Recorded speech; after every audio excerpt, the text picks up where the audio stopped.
Hey everyone, I'm Mary Davis and I'm here with Astrid Bowlby, my friend, members of the Garden Club, and we're going to talk to you today about the Garden Club's 2020 donations to the Belfast Free Library.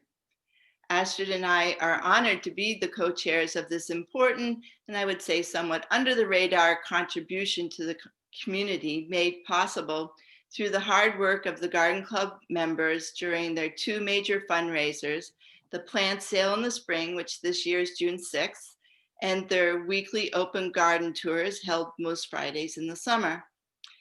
Astrid has a seasonal plant nursery in Brooks, which specializes in Maine natives and unusual annuals, as well as rock garden plants. I am a lifelong collector of antique gardening books, and for a decade, I sold vintage and antique books on eBay. We are finding this Zoom format a bit stilted from how we usually chit chat back and forth with each other, so we ask you to forgive any flubs we make along the way. We are delighted to be the co-chairs of this committee, and we're new to the role, but follow a long tradition going back 20 years. In that time, the Belfast Garden Club has donated 167 books to the library. I recently heard from a club member that the Belfast Free Library had one of the best collections of gardening books in the state. I thought this might be a stretch, but how lucky am I if it was true? So I decided to test that hypothesis by doing my own research for the word garden in the Minerva library system and selected a few libraries in the well-off towns in Maine. I invite you to do something similar and compare the book collections. In Belfast, I ended up taking out 3 books I had heard about and wanted to read, and the other 2 libraries I looked at had really nothing to offer. So I feel I can say it is my opinion that the Belfast Free Library does have one of the top-notch collections in the state, and I thank previous book donation chairs for putting that together. Astrid and I have some overreaching goals for the books we hope to add to the library. There are quite a few scientists in the Garden Club, and we hope to include in each purchase a book that will call to them. Some members are artists, and we will always be on the lookout for books that display the beauty of the earth. Other important categories we're interested in are project or hands-on based books, maybe gardening with children, cooking from your garden, or perhaps making dyes from plants. The books we selected for 2020 range from inspirational garden design, eco restoration, biology, history, biodiversity, cooking with table scraps, and the first book we present is Uprooted by Paige Dickey, which is an autobiography. Paige is a well-known author of 8 books on gardening. She wrote a column in the magazine Horticulture, which I think was called The View from Duck Hill, that some of you might remember. I originally selected this book because, with a few exceptions, all members of the Garden Club have come from somewhere else and, like Paige, uprooted their lives and sometimes their gardens to come to Waldo County. So while I picked the book for that reason, I ended up adding it to our list for an entirely different reason. I thought in this book I would find someone like me who lamented on leaving her garden behind and how could one possibly start over again. But she did not validate my mantra of leave no plant behind, nor even offer my son's advice, which was, Mom, you cannot save them all. But I did my best and I moved 400 plants to Belfast. Paige, on the other hand, left her garden with a stiff upper lip and did not wax poetic or regret that the new garden would not support every lilac and peony that the old garden had. And when her garden was bulldozed by the new owner, as was mine, she offered no condolences or perspective on how to suffer through that because she did not suffer. And that was my lesson learned from the book. I did find that she and I were simpatico in that our new land with different challenges changed us as gardeners. Her garden had been formal with clipped boxwood and roses, and now she gardened in a less formal way in meadows and woods. On my land in Belfast, there was no place for my English-style cottage border that I previously gardened, So I plunked down those 400 plants in my front yard and called it a no-mow design. What I did take away from this book was a long list of plants I wanted to incorporate on my new property, and I kept a pen and paper by my side to note them as I read. I would recommend this book to a plant snob. So if you would prefer yellow snowdrops to white and would covet a black and blue salvia, then this book would point out some interesting selections for you. There were also a couple of specialty nurseries that she mentioned, and we will talk more about those in our Readers and Weeders group, which you're all invited to in February. Now Astrid will introduce you to two books she selected by Judith Swartz. The library already had this author's first book, Cows Save the Planet, so now we will have her entire writings. Thanks, Mary. Just to let the audience know, I'm reading from a script sometimes, and so I'll be looking down a little bit. I'll try to keep it to a minimum. I suggested Judith Schwartz's two books of essays, Water in Plain Sight and the Reindeer Chronicles, because they offer optimism about human ingenuity, as well as concrete, clear information about on-the-ground solutions to building soil health, cooling the planet, restoring ecological diversity, cleaning water, and sequestering carbon in the soil. These issues are very important to me as a gardener, nursery owner, and of course, as a human. The subjects may sound a bit dry and boring, but Schwartz is an excellent essayist, and she knows how to tell a good story. Her writing reminds me a bit of John McPhee's. As a pioneer of creative nonfiction, he too has written evocatively of weather, geology, landscape, and human ingenuity. In Schwartz's thorough and approachable essays, daunting global issues such as polluted water and drought are viewed through the lens of specific local solutions. She travels around the world to highlight eco-restorers who are affecting change in compromised, damaged landscapes, including in the United States. The term eco-restorer was new to me, and reading the essays has prompted me to ask some questions. How can I be an eco-restorer? What might that look like in my own community? How can I help support water, soil, air, and creatures, including my neighbors, right here in Midcoast, Maine? When we dig a bit deeper into these books during our Weeders and Readers sessions later this winter, I'll share some of my thoughts and ideas about being an eco-restorer. Meanwhile, the human love of nature and our efforts to understand what we are seeing using science, poetry, and philosophy have a long tradition. So let's move back in time 230 years and examine the next acquisition.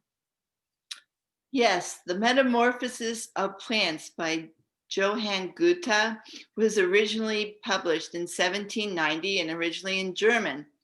I found this book so beautiful, I could not find words that could describe it and present here more photos than the other books we're going to be talking about. I literally washed my hands prior to picking up this book each time I had to open it. It is so stunning that I gave it to our previous club president, Bonnie Irwin, as a thank you gift for her service. So I discovered this book at the old professor's bookshop in Belfast, and I did leave behind a few copies there, which by the way are encased in shrink wrap.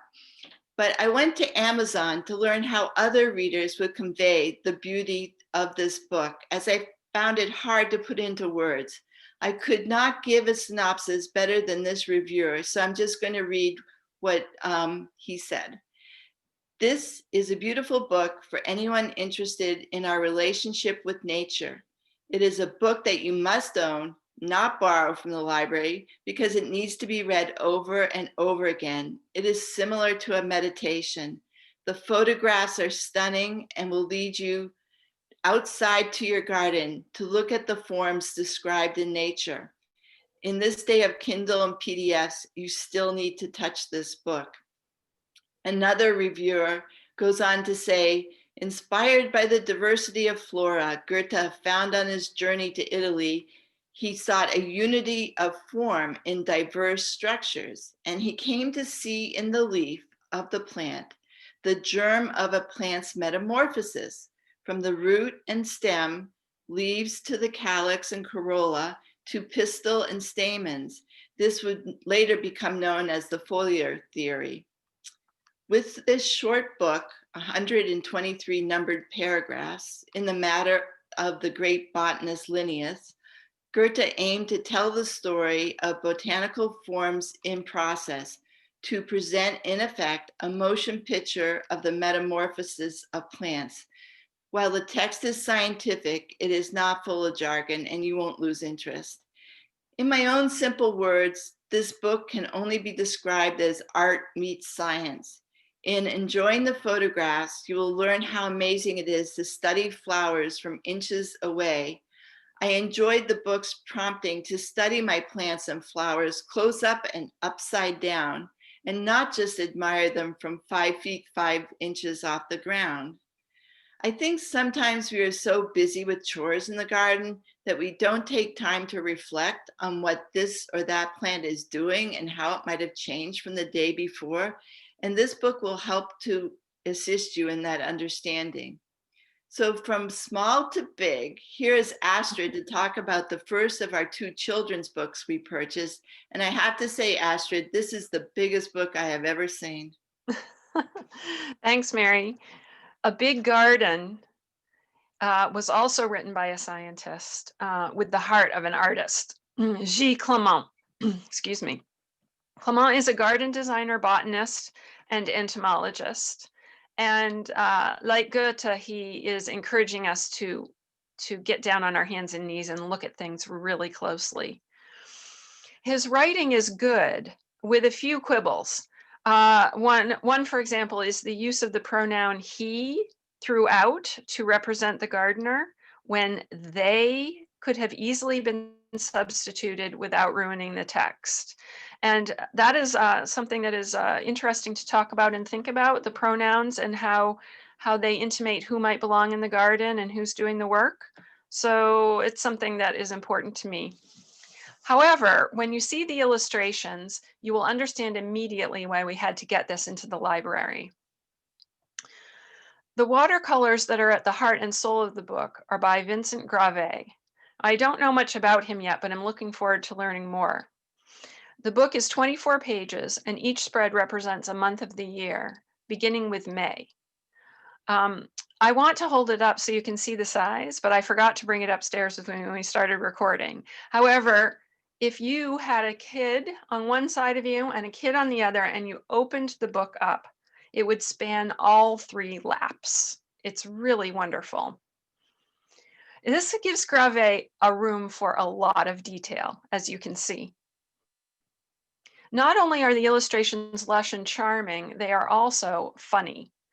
One could make up their own stories using these drawings, or have fun trying to find all the hidden animals and wacky antics that the gardeners get up to. Gravé uses scale to great effect in these pictures. The gardeners are tiny and the world is huge. I felt like these thoughtful visual choices deepened my experience of the book a lot. I also like the text very much, except for the pronoun issue. And although it is not a text-heavy book, the sentences have weight and the potential to open up discussion and initiate opportunities for running outside and looking at things. For example, the entry for August in part reads, "The forest of flowers is a blossoming meadowland, as seen from a rabbit's perspective, or even that of an ant. Everything seems strange when seen up close with a detailed, fixed gaze. The gardener often gets close to the ground, and he sometimes sticks his nose into the flowers. But his eyes are not designed to perceive the world as rabbits and ants do. He therefore has to imagine he is a rabbit, an ant, or even a ladybug to recognize the exact map of plant species in this meadow." Okay, by now we should all be running outside, crouching in the grass with the ants and the ladybugs, trying to experience their point of view. But first, Mary has another children's book selection to introduce.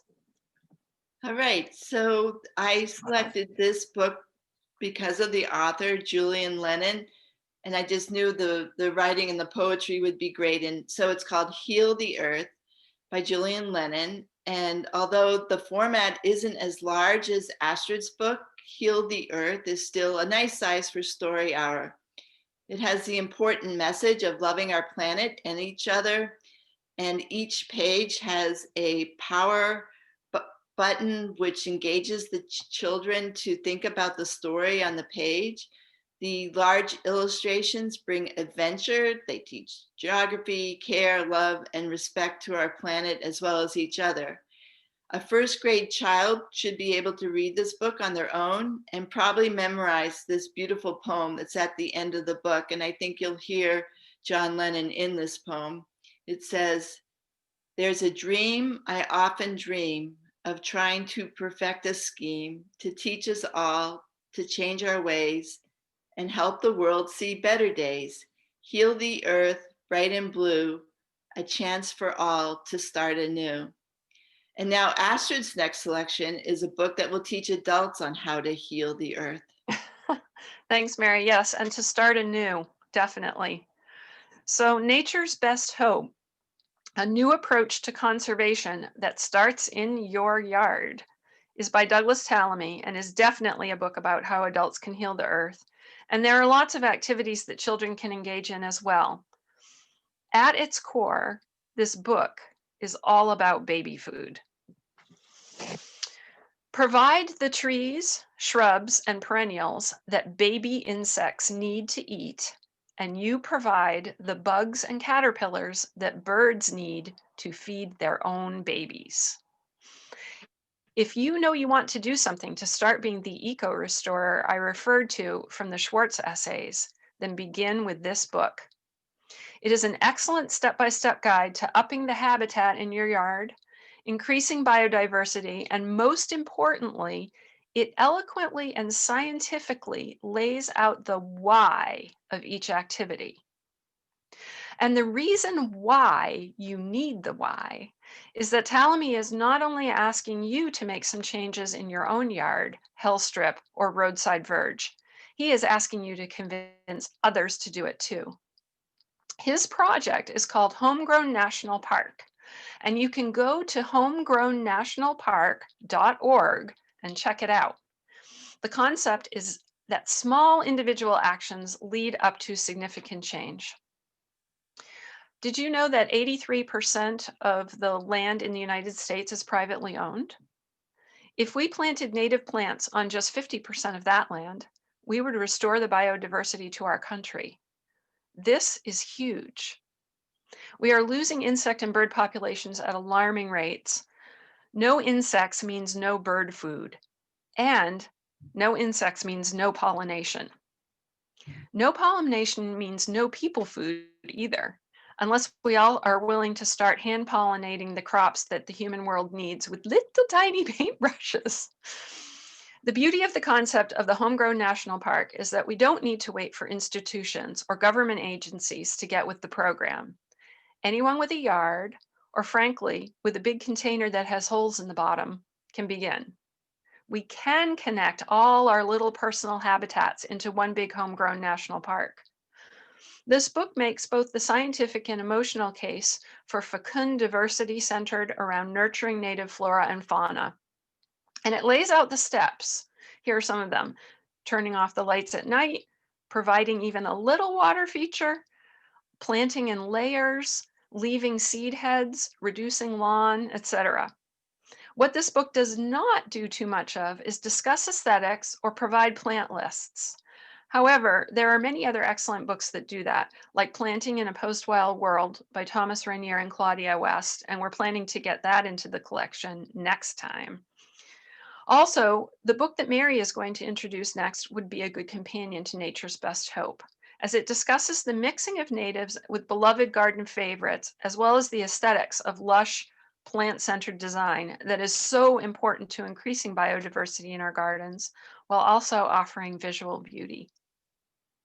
Yes, so this book just came out in the fall and it's entitled Modern Cottage Garden, a fresh approach to a classic style by an author, Greg Lodes, that I'm not familiar with, but I would recommend this book to someone who is starting a new garden or wants to bring in more new types of plants.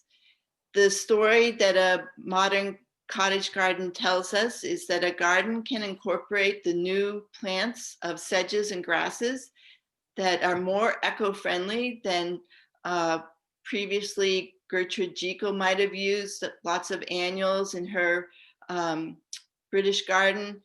The design is unrestrained, and if you don't like a messy look, there are quite a few pages on containers. Back to what Astrid was mentioning, you don't have to have a big garden to be biodiverse. The new cottage garden is designed for 4 seasons of interest, which the cottage gardens of 1880s, and I would even say 1980s, were not. The book states that the only maintenance required in this type of garden is to cut it down with a string trimmer in the spring. It doesn't mention that you might want to pick up those what's left behind, but maybe you should leave it on the ground to shade out the seedlings that are for sure going to pop up. I do think without the editing of those volunteer seedlings, the garden will take on a chaotic look, and the plants that are thugs will take over, and you're going to lose the diversity of your garden. One plant that the author mentioned is sea holly. And while the electric blue is the delight to me and bees, it is pretty much a solid carpet in the area of my garden. And there's nothing wrong with drifts, and that is a great look that can take years to achieve. But for me, being a collector, I need that space for my next new favorite plant. And this book does list 50 must-have plants for the new modern cottage garden, and we'll go over those in February at our Readers and Weeders Zoom. So this new type of garden is more like a meadow with flowers, I would say. And in fact, there is a chapter on Pete Udolph's Meadow Perennial Garden in Yorkshire, United Kingdom. The focus in this design is on texture. Again, as Astrid mentioned, the seed heads for wildlife, although I felt that the book was more about design and sort of gave short shrift to the wildlife aspect of this type of garden. This will peak later in the year as it focuses on the 3 sisters of Helenium, Rudbeckia, and Salvia. I personally like that focus because so much of my garden, the flowering splash is gone by August. So I really appreciate having those plants in my garden. A comment on Amazon said that this book was best read by a new gardener. And as I mentioned, I don't find that at all. I think it has some good ideas. And if you are wanting to incorporate grasses or cultivating a new area of your garden, I definitely think you should give this book a read. We're going to switch gears here from gardening to farming. One is perhaps a hobby and the other more a livelihood, but really, as Astrid and I talked offline, there's, these 2 groups really are more sisters than they are not. And the book is Farming with the Wild, Enhancing Biodiversity of Farms and Ranches by Daniel Imhoff. This is a signed copy from my personal collection. Astrid and I have decided from time to time to gift a book from our personal collection to the library, and I picked this one for its unusual topic. We as gardeners often talk about biodiversity of our landscape as it relates to plants and insects, but this book takes a broader view and includes 4-legged wildlife in its definition of biodiversity. Here, the focus is on farming in a sustainable way by including wildlife as part of the ecosystem. It shows how balance can be achieved in making a living off the land while maintaining a healthy, biotic community with a certain ecological consciousness. The goal is to have every act of consumption produce an act of production, which is a tenet of permaculture, which is another area we look to beef up in the library. The author visited 19 farms going from, in Maine, Elliott Coleman and Barbara Damrosch's, to the Sky Island Wildlife Network in Arizona. It discusses the difficulty of protecting federal lands where wolves and jaguars jive for habitat against the grazing practices of cowboys. So a program was put in place that embraced the cowboys as rangers in a citizen science type of way and asked them to report on what they were encountering. Another farm he visited was on the US-Mexico border where bee boxes were set up and maintained hedgerows for wildlife habitat and introduced a program of rotating where the livestock grazed. The bee boxes ended up being home to 1,200 different species of native bees, and the wild edges of the hedgerows created a habitat for predators and prey. The coyotes ate the rabbits instead of the farmers' melons, and the hedgerow not only helped soil erosion, but the wind blockage and provided shade enjoyed by the livestock. One farm called Shoulder to Shoulder sits on a 55-acre parcel near the foothills of Oregon. The farm is the antithesis of monocrop farming. It has a complex array of insectary crops, hedgerows so diverse that it is hard to locate the gourmet lettuce crop that is the farmer's mainstay. This farmer complains of a lack of diversity in the seed we plant and how its characteristics are likely selected for shipping fortitude and herbicide resistance rather than the merits of taste and adaptability to local growing conditions. It's hard, he says, to make a living as a farmer, as the wide amount of diversity in your crops is so labor intensive. Mechanical seeding and harvesting is geared towards the huge monoculture enterprises. But what farming on this scale has done for the farmer is the opportunity to find diversity amongst his lettuces because he's getting in the garden daily and close to the soil as he hand weeds. This had the benefit of selecting beautiful lettuces and growing them out for seed for commercial purposes. Their organic seed company is Wild Garden Seed. And if you join us in February, I will show you some amazing photos of his lettuce. Other farms that were visited were an Appalachian food forest. He tells the story of how a dairyman in Minnesota creates diversity and how bats are being used against bugs in California. Basically, in the end, this book asks the question, what would Mother Nature do? And the answer is restore the landscape into balance. So if we are tired of the mice in our garden, we might figure out a way to encourage possums and skunks to take care of them for us. And if you are tired of weeds, you might want to consider eating them. But Astrid's going to talk about other aspects of weeds. Thanks, Mary. I cannot wait to read that book. It sounds right up my alley. Yeah, I I mean, think so it's often I'm just trying to get people to think, oh, the edible part doesn't need to be separate from the nature part, which doesn't need to be separate from the cutting garden, and how to think about, having a landscape that's just, filled with plants in so many ways. So, Weeds of the Northeast, very interesting book. Weeds of the Northeast is a fascinating book for me for a variety of reasons. First, it is important as a reference book and a guide to identification of a specific set of plants. And we want the library to have more identification books. So there, it's on solid ground, and I'm really glad that it's going into the collection. But, and this is critically important, for me, it gets to the heart of some of the issues presented in the Schwartz essays, Talamy's call to community action, even the modern cottage garden, and the book that Mary just talked about. I think the question for me is, who gets to call what a weed and why? Eating weeds, using them for medicine, using them for basket material, fabric, dye, using them for their scent and flavor, enjoying them because they're beautiful, bringing them into our homes for decoration, providing insect food. This all is exactly not what Weeds of the Northeast is about. If you were someone who was a groundskeeper for a golf course, you would love this book on one level. However, weed is not a scientific term. It is a cultural term. And it's often said that a weed is a plant in the wrong place.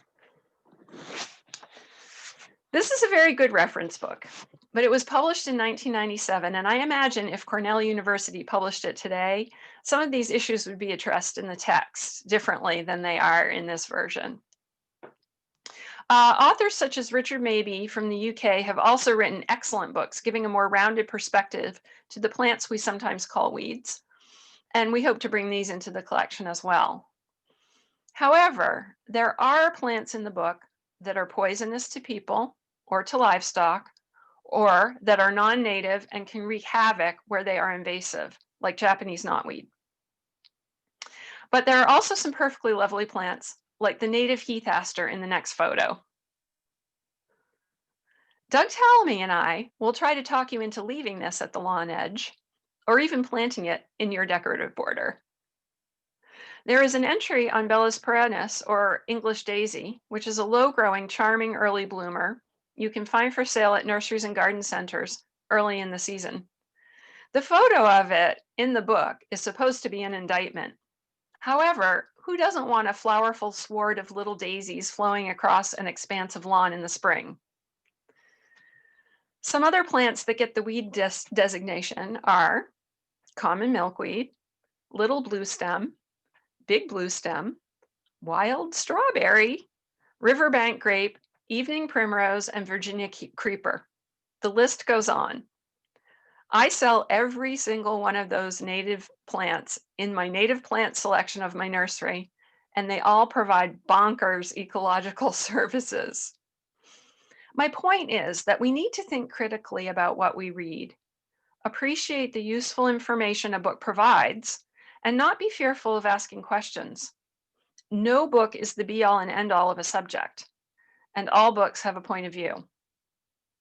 Now that I have convinced you to plant weeds in your garden, I hope, Mary is going to talk about a wonderful cookbook which will inspire you to look at your kitchen scraps in an entirely new light. Right, and I thank Astrid for bringing this book to my attention. It was actually one that she selected, and I asked if I could review it instead of her because I just had to get my hands on it. If you reuse Ziploc, this is going to be a book you're going to want to have on your shelf. So it's been reviewed in the New York Times as well as on NPR. And when I looked on Amazon, there was only one copy. I know this book is going to be hot. And once it goes into the collection, I will never see it again. But it is just one of those books you want to hold and linger over. It is gorgeous. The page quality is glossy. The photos are stunning and gorgeous and could stand on their own as art. And it had an interesting introduction to me on food waste, which I didn't know, and I'm just going to cover it here a little bit. Food waste in the US is a big deal as 40% goes uneaten, which is about $162 billion worth of food going into the landfills. The waste of food happens at every step in the food chain, from blemished crops lying in the field that never get picked and go to market, to bruised plants or misshapen plants that can't be shipped. Others end up in the back of our refrigerator. As refrigerators got bigger, we ended up wasting more food as everything got pushed to the back of it. The large amount of leftovers might not make this book a good read for someone that's a single person, but all you have to do every time you cut your broccoli is just put it in that Ziploc bag. And once you have 4, there's going to be a recipe in this book that will tell you how to use them. It also goes into reusing your scraps using fermentation, drying, canning, pickling. Those are all ways to keep extra food from being thrown away. Beets were my favorite new vegetable this year, and I could eat the tops and the bottoms and not feel rushed to pull them out. So I was thrilled to find these beet recipes in this book. Fire roasted beets, dried beets, beet chili sauce, beet crepes, beet salsa, and marinated beet leaves and beet pasta. It goes on to talk about carrot raisins, carrot top pesto, carrot salsa. So he tells you how to make vinegar from your apple cores. So keep those Ziploc bags handy. From celery bottoms to carrot tops, you're going to find recipes that will use your scraps in ways that never occurred to you. It's a cookbook that reuses the phrase with the true recycling spirit that one cook's trash is another cook's treasure. As someone who recycles almost everything, this book has made me rethink what goes to the crows and what goes into my compost bucket and what I can reuse for me. Pesto can be made out of almost anything. And I think when you finish reading this book, you'll be wondering, broccoli pesto or adding it to the soup? I encourage you to forage your fridge before ordering pizza and take a look at this book. There won't be many veggie scraps when you try some of these recipes. And now Astrid's going to talk about garden varieties that you might want to try this year. Thanks, Mary.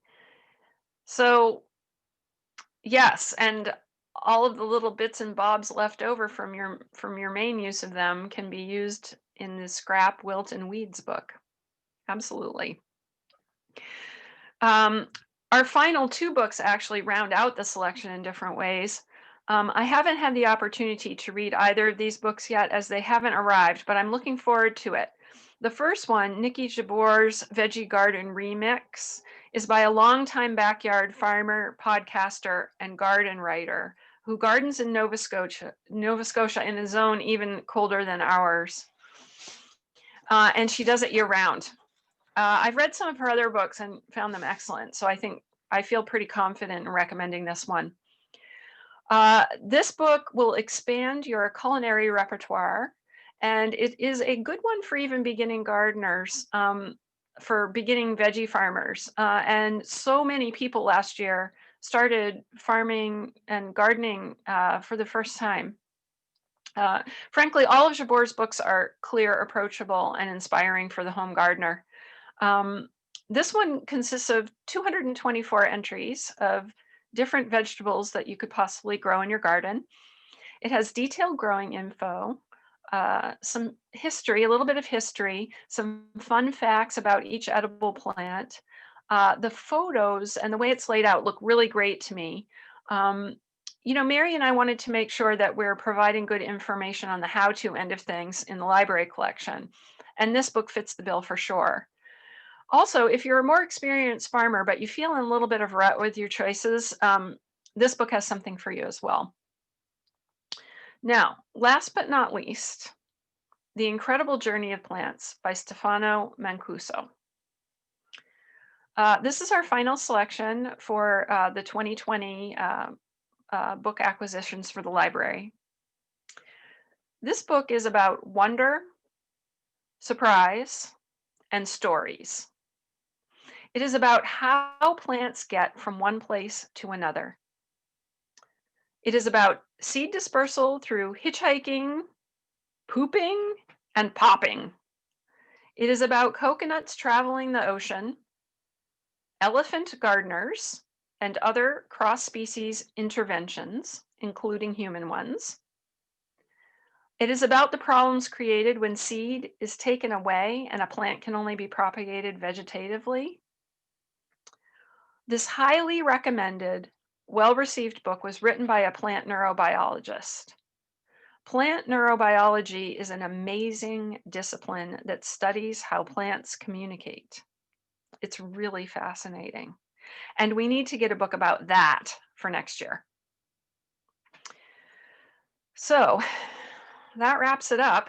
Thank you so much for taking the time to learn about the Belfast Garden Club's book donations to the library. We hope you will be inspired to check them out and share them with others. In addition to this introduction video, Mary and I will be hosting 2 Readers and Weeders events where we will do a deeper dive into some of these books, discussing the ideas, authors, and other related books and topics with audience participation. These will be Zoom meetings open to the public. There will be one on Wednesday, February 24th at 10 a.m. and one on Wednesday, March 24th, also at 10 a.m. For more information about the Readers and Leaders series and instructions on how to register, go to belfastgardenclub.org and click on book donations. We look forward to seeing you, and thanks again.